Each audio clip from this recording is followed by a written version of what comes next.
When traveling with a camera, spend some time looking around. Ask yourself, what do I want to shoot? And how can I make my pictures look different from the other photos taken by travelers? Take your time and move around. Experiment with different angles, and don't forget to move in close. Here's how I approached my subjects, by taking my inspiration from the places themselves. What struck me most about the Bokungan Mangrove River cruise was the passion and the power that the people felt as caretakers and stewards of the environment. They really believe that they have a special relationship with the land, with the trees and the mangroves that grow there. So I wanted to capture that. I wanted to capture what a relationship looks like, the relationship between man and the land. And so I got to know the president of the association, and he allowed me to take his photograph after that. The important thing to remember about photographing people is to get to know them first and to establish a rapport with them. That way you're able to capture a more sincere photograph.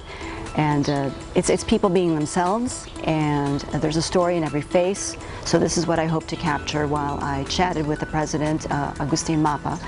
And he told me the stories of how they planted mangroves and helped it grow to over 300 hectares of protected land. And I wanted to capture that passion, the relationship he had with the environment.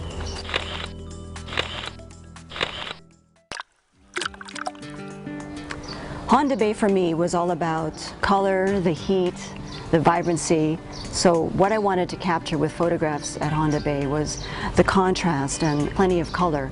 When I think of Palawan and when I look at those photos later on, I want to see a lot of blues, the contrast, and I think those colors are what I'll remember most about this trip to Palawan.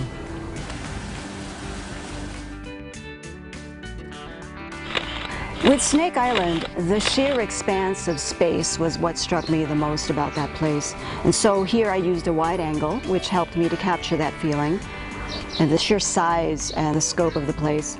At the same time, when you're taking travel photos, as much as you start taking photos that everyone else has taken before, like the beach and the water and the ocean, as a travel photographer, for me, it's important to personalize the shots. So I look for details as well. So aside from the wide angle shots, I look at textures, go in close to capture pictures I took of the boat, the colors, the worn wood, the way those colors contrasted with the sand and also matched the color of nature itself.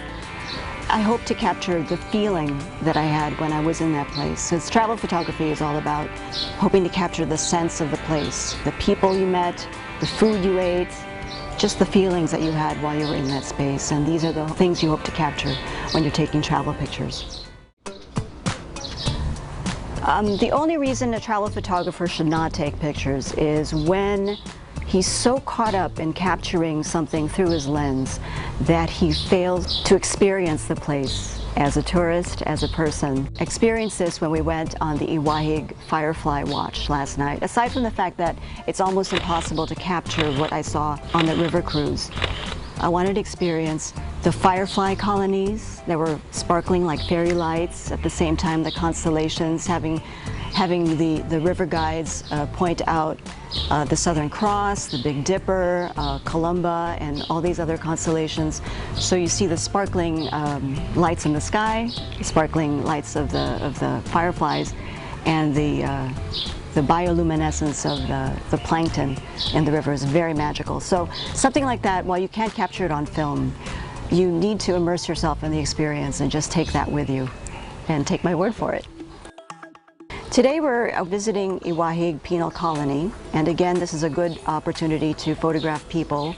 I hope to meet some of the people who live in that community and connect with them, establish some rapport, get to know them, and dig deep to see what their lives are like, and hope to capture this through some compelling portraits.